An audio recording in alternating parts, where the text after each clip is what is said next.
दोस्तों चलिए आज की वीडियो शुरू करते हैं। दोस्तों वीडियो शुरू करने से पहले मैं आपको एक बात बता दूं कि आपने अभी तक हमारे इस चैनल को सब्सक्राइब नहीं किया हो तो नीचे पर आपको ग्रेट बटन में सब्सक्राइब करके लिखा रहा होगा, इसके ऊपर क्लिक कर लीजिए और साइड में एक नोटिफिकेशन बेल भी आएगा, उसको भी क्लिक कर लें ताकि आपको मिल सके हमारे अगले वीडियो की नोटिफिकेशन सबसे पहले और आप कुछ नया सीख सके।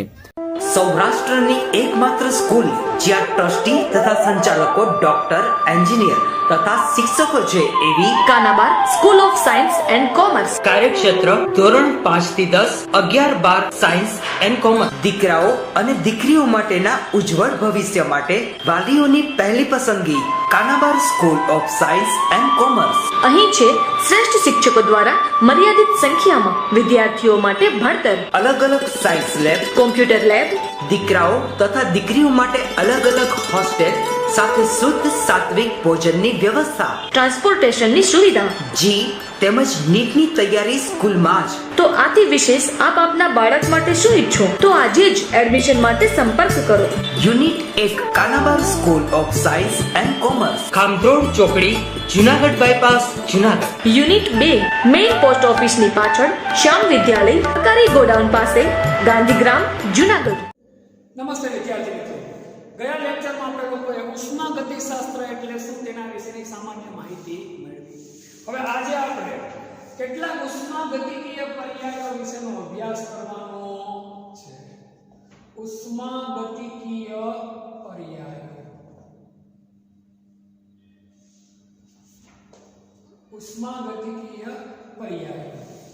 હવે આ બધા શબ્દો સમજવા એટલા માટે આપણે જરૂરી છે કારણ કે આ શબ્દો આપણે આવડે તો આગળ પાઠનો અભ્યાસ આપણા માટે કેવો થાય તો કે સહેલો બની જાય. તો આના માટે પહેલો અગત્યનો પર્યાય છે તો કે પ્રણાલી અને પર્યાવરણ. પ્રણાલી અને પર્યાવરણ.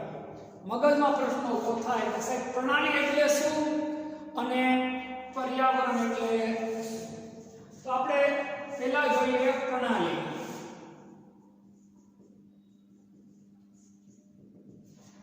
આ એક બીકર લીધું છે.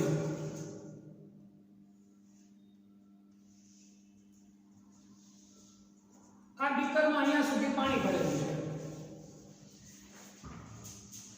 હવે હું આ બીકરની અંદર પાણી કે એસિડ કે જે કંઈ ભરે છે હું ગમે તે પ્રકારના પ્રયોગો કરું છું. એ પ્રયોગ છે કે બાકીના બધાય વાતાવરણથી સમગ્ર પૃથ્વીથી આખી વસ્તુ કેવી પડે તો કે જુદી પડે. તો જે ભાગમાં હું પ્રયોગ કરું છું એટલા ભાગને શું કહેવાય તો કે પ્રણાલી. શું કહેવાય? પ્રણાલી. અને પ્રયોગ કરું છું જે બીકરની અંદર એના સિવાયના બધા જ ભાગને શું કહેશો આપણે તો કે ભાઈ પર્યાવરણ. શું કહેવાય? પર્યાવરણ. આ બંનેનો સરવાળો થાય એટલે શું થઈ જાય? સમગ્ર વિશ્વ. સમજાવવાનું નથી, વ્યાખ્યા વ્યવસ્થિત રીતે લખીએ એટલે સમજાઈ જાય. વિશ્વનો એવો નાનો ભાગ, વિશ્વનો એવો નાનો ભાગ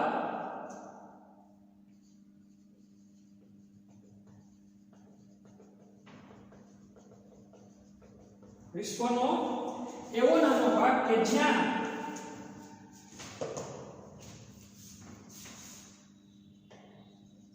વિશ્વનો એવો નાનો ભાગ કે જ્યાં ઉષ્માગતિકીય ફેરફારો,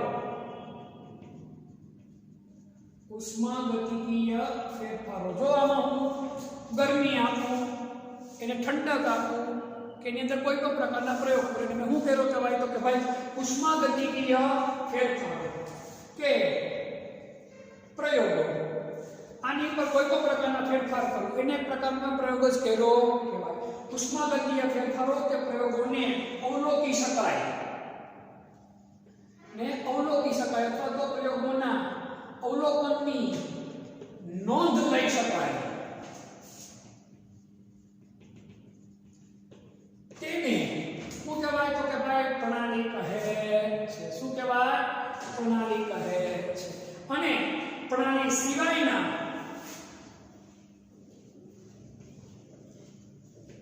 શું તો કે ભાઈ પ્રણાલી સિવાયના બાકીના ભાગને શું કહેવાય? પ્રણાલી સિવાયના બાકીના ભાગને શું કહેવાય? તો કે ભાઈ પર્યાવરણ તરીકે ઓળખવામાં આવે છે. પ્રણાલી વત્તા પર્યાવરણ બરાબર શું થાય? સમગ્ર વિશ્વ. શું બને? સમગ્ર વિશ્વ. ખાલી સમજણ પૂરતીની માહિતી છે, બધું આમાં ઊંડાણપૂર્વક ઉતરવાની આપણે જરૂર નથી. હવે વધુ એક છે સીમા અથવા તો હદ રેખા. શું કહેવાય એને? હદ રેખા. પ્રણાલીની સીમા અથવા તો પ્રણાલીની હદ. પ્રણાલી અને પર્યાવરણને અલગ પાડતો ભાગ આ છે. એ પ્રણાલી અને પર્યાવરણને શું પાડે? તો કે અલગ પાડે. પ્રણાલી અને પર્યાવરણને અલગ પાડતા ભાગને શું કહેવાય? તો કે સીમા અથવા શું કહેવાય? હદ કહેવાય છે. પ્રણાલી અને પર્યાવરણને અલગ પાડતા ભાગને શું કહેવાય? તો કે પ્રણાલીની હદ અથવા સીમા કહે છે. આ વાસ્તવિક છે અને અહીંયા જો પાણીના કારણે અલગ પડે છે, અહીંયા પાણી પૂરું થઈને અલગ પડે તેને કેવી કહેવાય? તો કે કાલ્પનિક. આ શું કહેવાય? તો કે વાસ્તવિક સીમા અથવા આ કઈ તો કે ભાઈ કાલ્પનિક. એના પ્રકારોમાં આપણે ઊંડું ઉતરવાની આપણે કોઈ પણ જગ્યા ઉપર આપણે જરૂર નથી. હવે અગત્યનો પછીનો પોઈન્ટ છે પ્રણાલીના પ્રકાર.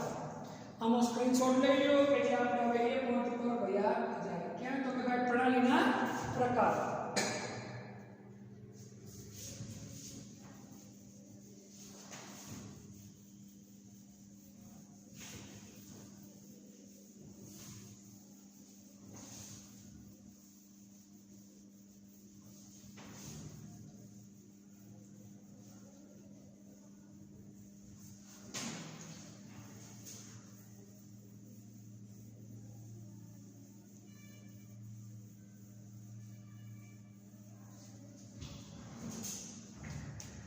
પ્રણાલીના પ્રકાર.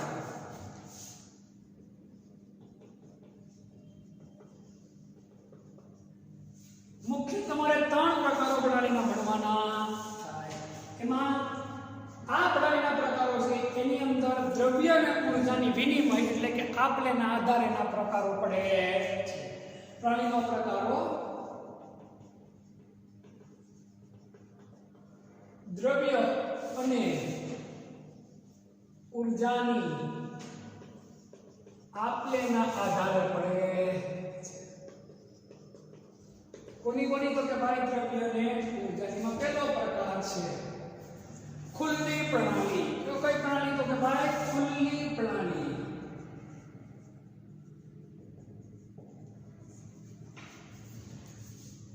નામ જેવું જ કામ ખુલ્લું રહે. જે પ્રણાલીની અંદર દ્રવ્ય અને ઊર્જા બંનેની આપ-લે થઈ શકે તેવી પ્રણાલીને કેવી પ્રણાલી કહેવાય? ખુલ્લી પ્રણાલી કહે. જે પ્રણાલીમાં દ્રવ્ય અને કોણ? તો કે ભાઈ દ્રવ્ય અને ઊર્જા એમ બંનેની આપ-લે થઈ શકે તેવી પ્રણાલીને કઈ પ્રણાલી કહેવાય? ખુલ્લી પ્રણાલી કહે છે. દાખલા તરીકે બીકરમાં રહેલ પાણી, તળાવનું પાણી વગેરે.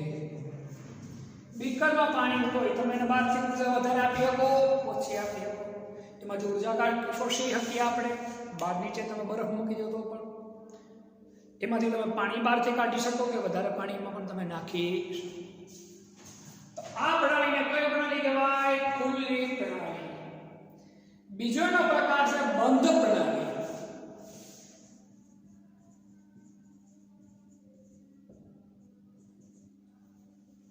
બંધ પ્રણાલી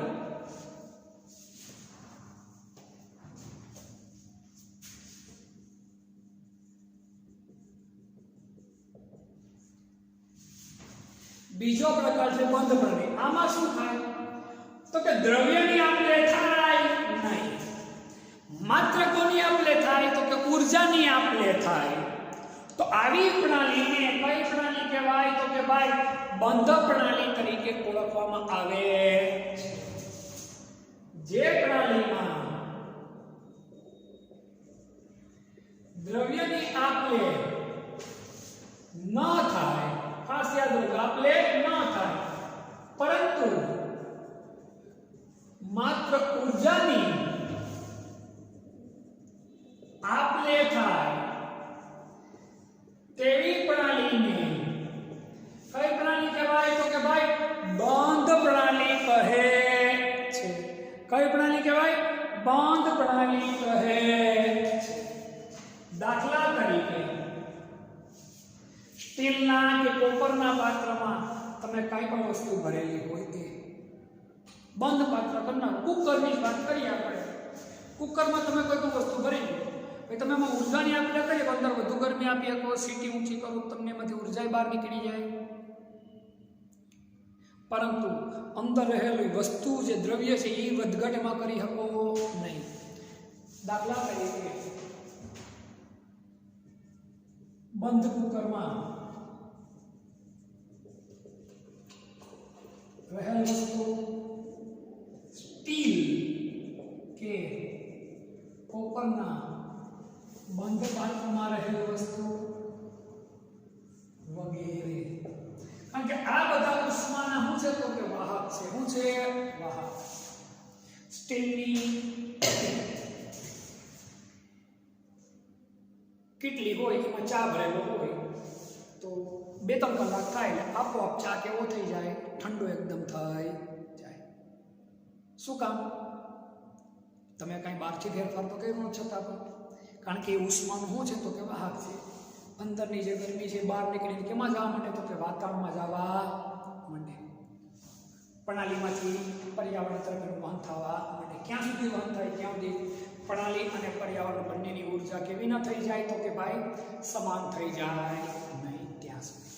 ત્રીજો અને અગત્યનો પ્રકાર છે નિરાળી પ્રણાલી.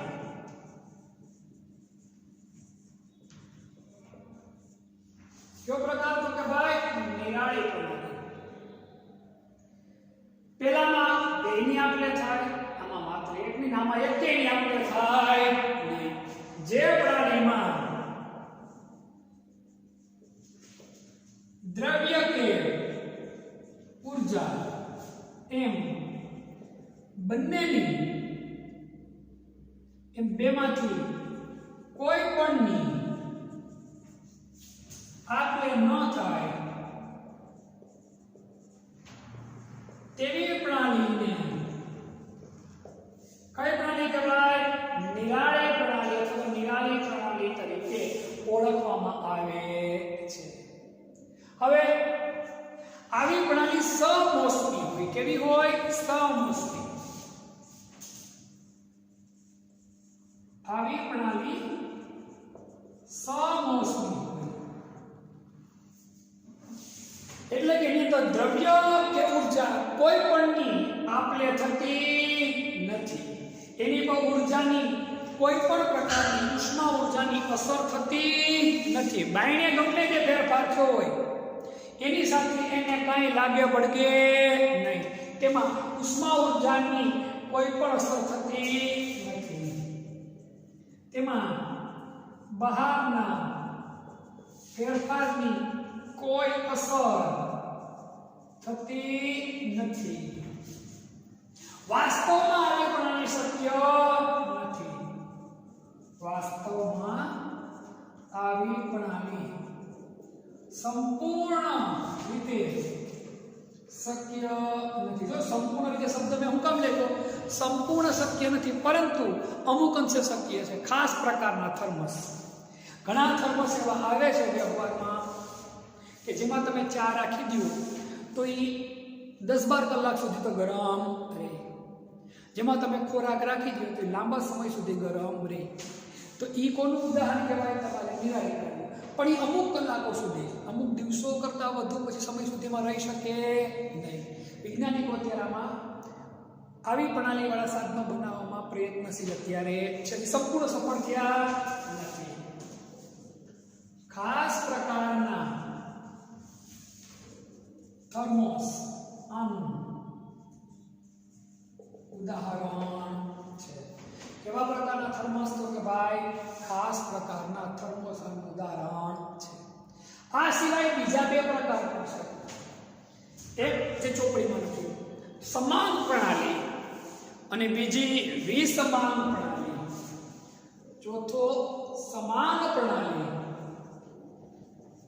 અને પાંચમો વિસમાન પ્રણાલી. આના વિશે વધુ ઊંડું જવાની જરૂર નથી, એટલે હું તમને એમાં વધુ ઊંડાણપૂર્વક અભ્યાસ કરાવતો નથી. એક સરખી રીતે મિશ્ર થઈ જાય, સમાન એક સરખી રીતે મિશ્ર ન હોય તો શું કહેવાય? તો કે વિસમાન. પરંતુ આના વિશે આપણે વધુ ડિટેલમાં જવાની જરૂર નથી, કારણ કે ચોપડીમાં આની સમજ નથી. મુખ્ય તમારે 3 પ્રકારના સમજવાના છે, તમારા મગજમાં હોવા જોઈએ, અને આ બેના નામ આપણે યાદ રાખશું. બરાબર? તમને પૂછાય કે પ્રણાલીના પ્રકાર એટલે તમારે 3 જ લખવાના. અત્યારે ગુજરાત બોર્ડમાં આપણે 3 જ વસ્તુ આપી છે. આપણે એનસીઆરટીના અભ્યાસક્રમમાં એટલે આપણે 3 પૂરતું જશું. પણ આ સિવાયના 2 પ્રકાર છે, મેં તમને ખાલી આના તમે નામ દર્શાવ્યા છે. આના વિશે વધુ ઊંડાણપૂર્વક આપણે જવાની જરૂર નથી. સ્ક્રીનશોટ લઈ લેવાનો, પછી બધું અગત્યનો પોઈન્ટ લઈ આપણે લોકો પ્રણાલીની અવસ્થા.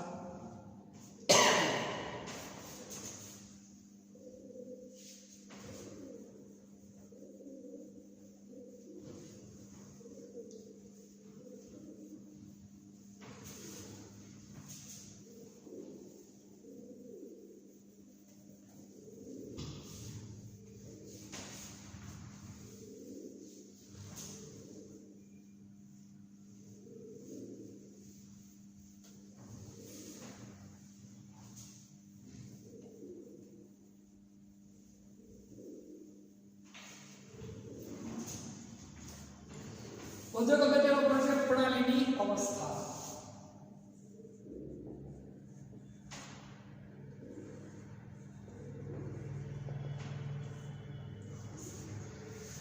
તો પ્રણાલીના કેટલાક ગુણધર્મો છે જથ્થાત્મક. કેવા હોય? જથ્થાત્મક.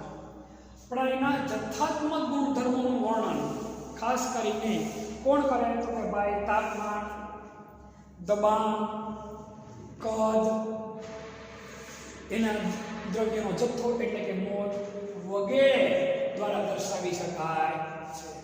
તો આ તાપમાન, દબાણ, કદ, દ્રવ્યનો જથ્થો એ એના પ્રણાલીના સ્થૂળકાય ગુણધર્મો સાથે સંકળાયેલા હોવાથી એને શું કહેવાય? એના તો કે ભાઈ અવસ્થા વિધેયો તરીકે ઓળખવામાં આવે છે. સમજાણું નથી? પ્રણાલીની અવસ્થા એટલે પ્રણાલીની સ્થિતિ. જ્યારે આ પ્રણાલી છે, પ્રણાલીમાં કોઈ વસ્તુ છે, તો એ વસ્તુના ગુણધર્મો મુખ્યત્વે કોની પર આધાર હોય? તો કે તાપમાન ઉપર, કદ ઉપર, એના દ્રવ્યના જથ્થા ઉપર, એના દબાણ પર આધાર રાખે છે. તો આ બધા જે ગુણધર્મો છે એ ગુણધર્મોને કયા ગુણધર્મો તરીકે ઓળખવામાં આવે? તો કે પ્રણાલીના અવસ્થા વિધેયો તરીકે ઓળખવામાં આવે છે. ખાસ યાદ રાખજો, તાપમાન,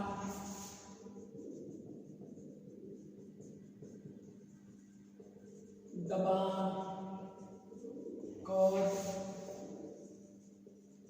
દ્રવ્યનો જથ્થો એ પ્રણાલીના સ્થૂળકાય ગુણધર્મો સાથે સંકળાયેલા છે.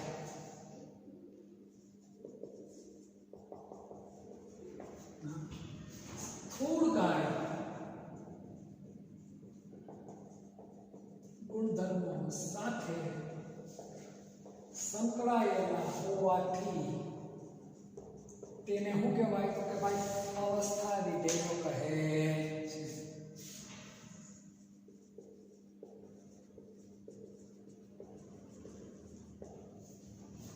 અવસ્થા વિધેયો તરીકે ઓળખવામાં આવે છે.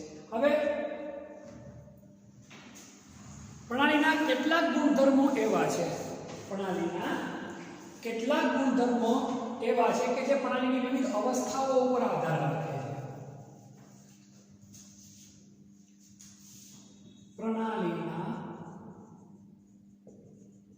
કેટલાક ગુણધર્મો પ્રણાલીની વિવિધ એટલે કે જુદી જુદી અવસ્થાઓ ઉપર આધારિત હોય છે. પ્રણાલીના કેટલાક ગુણધર્મો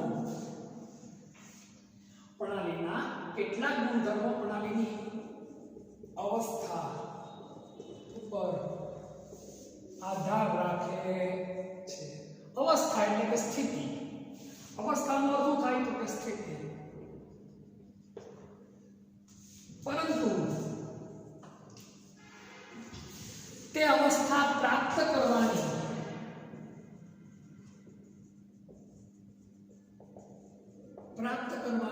પદ્ધતિ કે રીત ઉપર આધાર રાખતા નથી. તેને શું કહેવાય? તેને ઉષ્માગતિકીય અવસ્થા વિધેય કહે છે. અવસ્થા વિધેય એટલે શું કે તમને સમજાવું છું. ઘણા ગુણધર્મો એવા હોય કે પ્રણાલીની ગુના પર આધાર રાખે તો અવસ્થા એટલે સ્થિતિ ઉપર કે ભાઈ ઘન છે, પ્રવાહી છે, વાયુ છે, એવી સ્થિતિ ઉપર આધાર રાખે. પણ એ સ્થિતિ પ્રાપ્ત કરવાની પદ્ધતિ કઈ રીતે પ્રાપ્ત કરી, એના માટે બહારથી કેટલી ઉર્જા આવી, શું ફેરફાર કર્યું, શું કર્યું, શું ન કર્યું, એની પર આધાર રાખતા નથી. તેને શું કહેવાય? ઉષ્માગતિકીય અવસ્થા કહે, વિધેય કહે છે. દાખલા તરીકે આપણી વાત કરું તો આપણો કોઈ મિત્ર હોય ને આપણે હોય તો એને 90% આવ્યા હોય ને આપણે 60% આવ્યા હોય તો આપણે એમ કહીએ કે ભાઈ એને ટકા વધારે આવી ગયા, આમ છે તેમ છે. એની વધુ ટકા લાવવા માટે શું કર્યું હોય એ આપણને ખ્યાલ હોય નહીં. આપણે એ જોતા નથી. આપણે ટીવી જોતા હોય, આપણે ક્રિકેટ રમતા હોય, પણ એ આખો દિવસ મહેનત કરતો હોય. આપણે પ્રસંગો પાત્ર ગયા હોય ફરવા, અને એ ફરવાનું લગ્ન પ્રસંગ બધું સાઈડમાં મૂકીને આખો દિવસ શું કરતો હોય તો કે ભાઈ મહેનત કરતો હોય. તો આખો દિવસ મહેનત કરે એટલે ટકાવારી વધારે આવે. તો એ જે એને ટકાવારી વધુ લાવવા માટે જે મહેનત કરી, જે પદ્ધતિ આપણી, જે રીત વાપરી, એની ઉપર આધાર રાખે નહીં. એને શું કહેવાય? ઉષ્માગતિકીય અવસ્થા વિધેય. એ વસ્તુ જોઈને કે ભાઈ ક્યાં લેવલ સુધી પૂગવા માટે શું કરવું પડ્યું એ જોઈને. તમારી જ વાત કરીએ, તમને લોકોને 10મા ધોરણમાં સારા ટકા આવ્યા હોય અને તમારા કોઈ મિત્ર ફેલ થયો કે એને ઓછા ટકા આવે તેમ કે એટલે આ પાસ થઈ ગયું, હું રહી ગયું. પણ એને એ ખબર ન હોય કે તમે પાસ થવા માટે કઈ મહેનત કરી હોય, કેટલી મહેનત કરી હોય, તમે શું ભોગ આપ્યો હોય, મોડે સુધી કઈ તમે લોકો વાંચ્યું હોય, એની ઉપર કોઈ ફોકસ કરતા નથી. તો એ એટલે ટૂંકમાં એ સ્થિતિએ પૂગવા માટેની પદ્ધતિ કે રીત ઉપર કોઈ આધાર રાખતા નથી. એને શું કહેવાય તો કહેવાય અવસ્થા વિધેય તરીકે ઓળખવામાં આવે છે. તો આવા અવસ્થા વિધેયના ઉદાહરણ આપું તમને. દાખલા તરીકે આપણે અહીંયા જોઈએ તાપમાન, દબાણ, કદ, દ્રવ્યનો જથ્થો. તાપમાન, દબાણ, કદ, દ્રવ્ય જથ્થો આ બધા આપણે ભણી ગયા. હવે આ ચક્રમાં જે ભણવાના થાય છે આંતરિક ઉર્જા,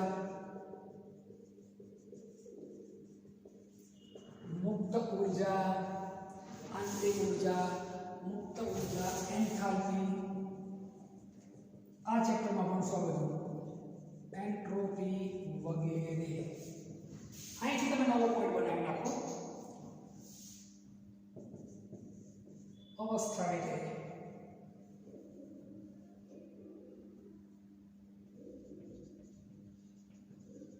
એમાં ખાલી આ 2 પોઈન્ટ જ લખો એટલે તમારા માટે.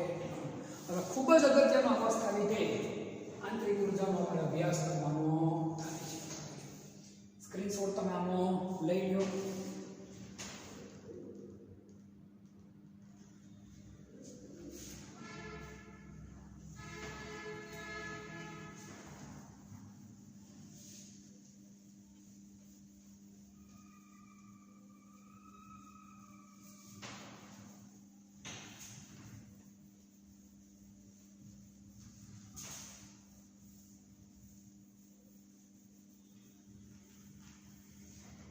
અવસ્થા વિધેયમાં ખૂબ જ અગત્યનો પોઈન્ટ એવો આંતરિક ઉર્જા.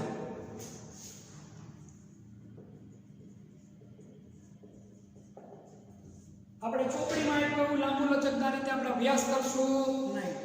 આપણી રીતે શોર્ટકટમાં એકદમ વ્યવસ્થિત રીતે સહેલાઈથી આપણને આવડી જાય એવી રીતે આપણે લોકો આનો અભ્યાસ કરશું. એકદમ શોર્ટકટથી એકદમ સહેલાઈથી આરામથી આપણે આવડી જાય એ રીતે. આંતરિક ઉર્જા અવસ્થાય દે તરીકે આંતરિક ઉર્જા. આ રીતે આપણે આંતરિક ઉર્જા, મુક્ત ઉર્જા, એન્થાલ્પી, એન્ટ્રોપી, ઉષ્માગતિશાસ્ત્રના નિયમો એ બધું આ રીતે જ આપણે ભણશું. દરેક પદાર્થમાં તેના દ્રવ્યના આધારે, એના લાક્ષણિક બંધારણના આધારે, દ્રવ્યના આધારે, એના લાક્ષણિક બંધારણના આધારે ચોક્કસ ઉર્જા આવેલી હોય એને એની કઈ ઉર્જા કહેવાય તો કે આંતરિક ઉર્જા. આપણા બધાની અંદર પણ દરેકમાં અલગ અલગ પ્રકારની ઉર્જા આવેલી હોય. એ ઉર્જાને એની કઈ ઉર્જા કહેવાય? આંતરિક ઉર્જા. તમારી તમારા ભાઈની ઉર્જા અલગ હોય, તમારી તમારા બહેનની ઉર્જા અલગ હોય, મારી તમારી ઉર્જા અલગ અલગ હોય. આપણો મોટો ભાઈ હોય તો 99% આપણા મોટા ભાઈની ઉર્જા આપણા કરતાં વધારે જ હોય આંતરિક ઉર્જા. હા, પછી આપણે ખાઈ પીને એકદમ પહેલવાન હોય ને લોહી પીતા હોય તો વાત આખી અલગ છે. બાકી આપણા કરતાં આપણા જે મોટા હોય એની ઉર્જા લગભગ 99% કેવી હોય તો કે વધુ જ હોય છે. આપણા ફેમિલી મેમ્બરની વાત કરીએ તો જેમ આપણી જે અંદરની ઉર્જા હોય એને આપણે આંતરિક ઉર્જા કહેવાય. એવી રીતે આપણે પદાર્થની વાત કરવાની છે અત્યારે. કોની વાત કરવાની છે તો કે પદાર્થની વાત કરવાની છે. દરેક પદાર્થમાં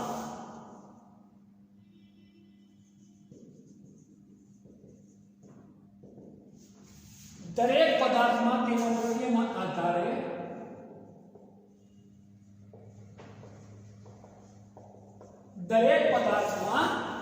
તેના દ્રવ્યના આધારે અને લાક્ષણિક બંધારણના આધારે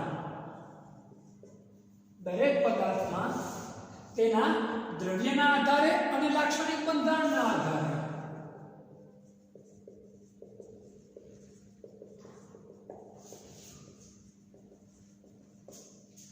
દરેક પદાર્થમાં તેના દ્રવ્યના આધારે અને લાક્ષણિક બંધારણના આધારે ચોક્કસ ઉર્જા સમાયેલી હોય.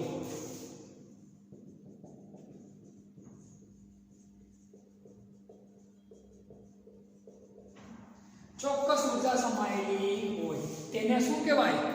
તેને તે પદાર્થની શું કહેવાય? આંતરિક ઉર્જા કહે છે.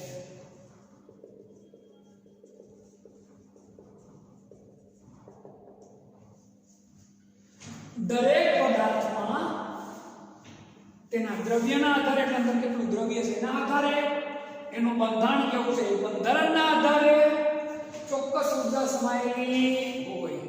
તેને તે પદાર્થની શું કહેવાય તો કે ભાઈ આંતરિક ઉર્જા કહે છે. શું કહેવાય તો કે ભાઈ આંતરિક ઉર્જા કહે છે. આંતરિક ઉર્જાની સંજ્ઞા U છે. આંતરિક ઉર્જાની સંજ્ઞા શું છે તો કે U છે. એકમ જૂલ છે. ઉર્જાનો એકમ મોટા ભાગે આપણે કયો લઈ લેવાનો? જૂલ. બીજા અર્ધ કેવા કોઈ એકમ ઉપર આપણે જવાની જરૂર નથી.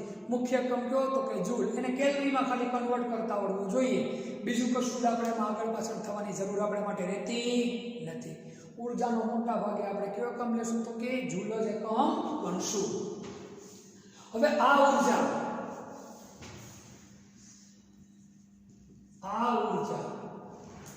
આંતરિક ઉર્જાની વાત કરીએ. આ ઉર્જા ગતિ ઉર્જા અને સ્થિતિ ઉર્જા સ્વરૂપેની અંદર સંગ્રહાયેલી હોય છે. આ આંતરિક ઉર્જા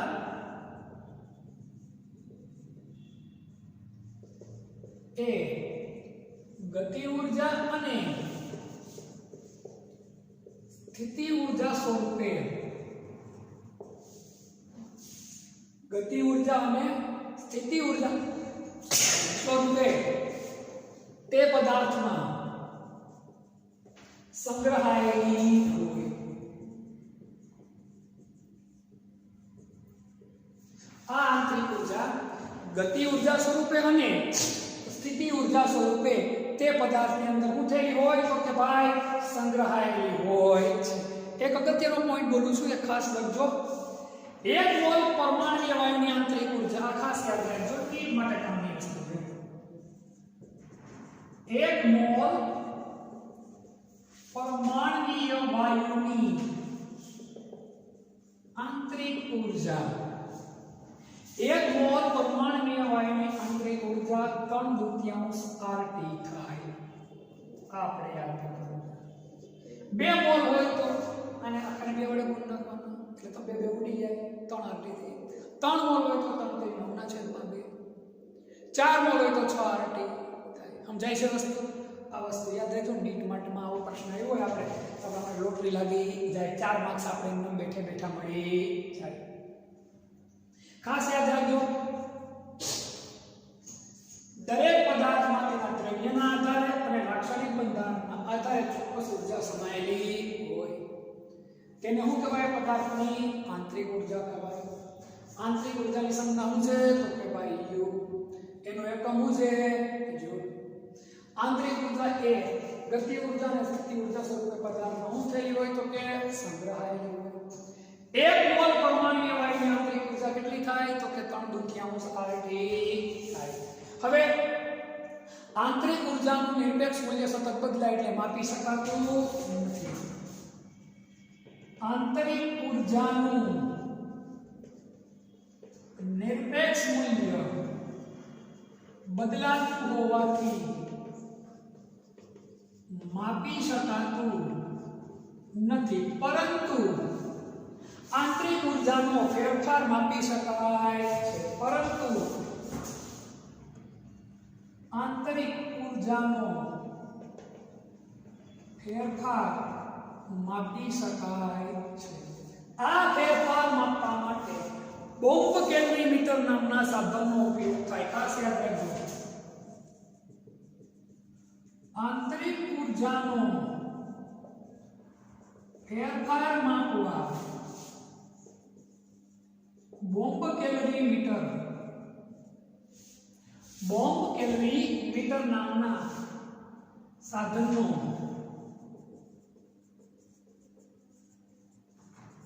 ઉપયોગ થાય છે.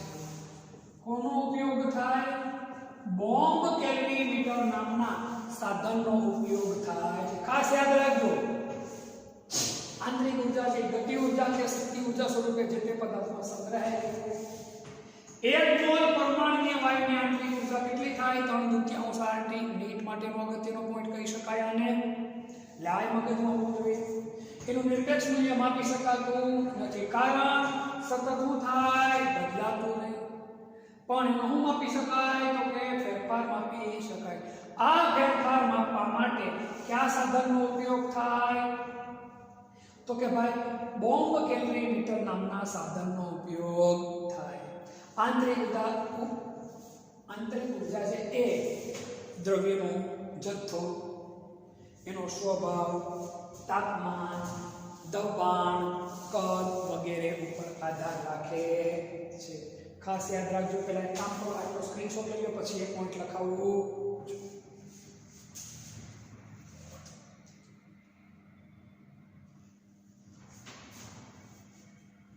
અહીંયા થઈ જશે, કાંઈ વાંધો નહીં. આંતરિક ઉર્જા છે, આંતરિક ઉર્જા પદાર્થનો જથ્થો,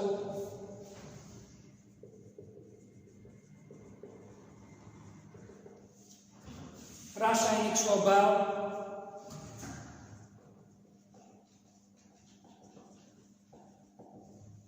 આંતરિક ઉર્જા પદાર્થનો જથ્થો, રાસાયણિક સ્વભાવ, તાપમાન, દબાણ, કદ વગેરે ઉપર આધાર રાખે છે. વગેરે ઉપર આધાર રાખે છે. હવે ફરી એકવાર આટલું ટોપિક જોઈએ, પછી આંતરિક ઉર્જાનો ફેરફાર કઈ રીતે થાય એ સમજીએ આપણે. દરેક પદાર્થમાં તેના દ્રવ્યના આધારે અને લાક્ષણિક બંધારણના આધારે ચોક્કસ ઉર્જા સમાયેલી હોય એને એ પદાર્થની કઈ ઉર્જા કહેવાય? આંતરિક ઉર્જા કહે. આંતરિક ઉર્જાની સંજ્ઞા શું છે? તો કે યુ. એકમ શું છે? જૂલ. આ આંતરિક ઉર્જા એ ગતિ ઉર્જા અને સ્થિતિ ઉર્જા સ્વરૂપે તે પદાર્થમાં શું થયેલી હોય? તો કે સંગ્રહાયેલી હોય. એક મોલ પરમાણુય વાયુની આંતરિક ઊર્જા કેટલી થાય તો કે ભાઈ 3/2 RT થાય. કેટલી થાય? 3/2 RT થાય. એક મોલ પ્રતિ ગમે એટલા મોલ હોય આપણે ગુણાકાર કરીને ગણી શકીએ. આંતરિક ઊર્જાનું નિરપેક્ષ મૂલ્ય સતત શું થાય તો કે બદલાય, એટલે માપી શકાતું નથી. પણ આંતરિક ઊર્જામાં ફેરફાર કેટલો છે માપી શકાય. અને એ ફેરફાર માપવા માટે આપણે કયા સાધનનો ઉપયોગ કરીએ તો કે ભાઈ બોમ્બ કેલરીમીટર નામના સાધનનો ઉપયોગ કરીએ છીએ. આંતરિક ઊર્જા છે પદાર્થનો જથ્થો, રાસાયણિક સ્વભાવ, તાપમાન, દબાણ, કદ વગેરે ઉપર આધારિત હોય છે, વગેરે ઉપર આધાર રાખે છે. આ ખાસ યાદ રાખજો, આંતરિક ઊર્જા કોની ઉપર આધાર રાખે છે. હવે પ્રણાલીની આંતરિક ઊર્જામાં ફેરફાર કઈ રીતે થાય એનો ફેરફાર બોમ્બ કેલરીમીટર નામના સાધન વડે માપવામાં આપણે ફેરફાર થાય કઈ રીતે એ વસ્તુ આપણે જોવાની છે. સ્ક્રીનશોટ લઈ લો, અગત્યનો પોઈન્ટ છે.